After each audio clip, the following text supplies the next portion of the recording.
A medical research company is suing Singapore's Defence Ministry for allegedly infringing the patent on one of its inventions.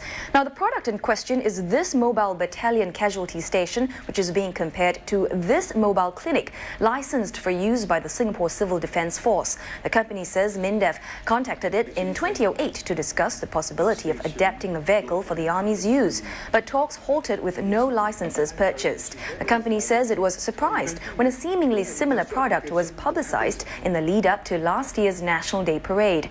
A media report says MINDEF is denying the allegations, and we understand the case is scheduled to be heard in the High Court on 16th of February. We feel that we have no other way but to, in fact, take on the route to sue. I think the respect for IP is very important. Now, MINDEF says it's inappropriate for it to make any statement at this point as the case is before the courts.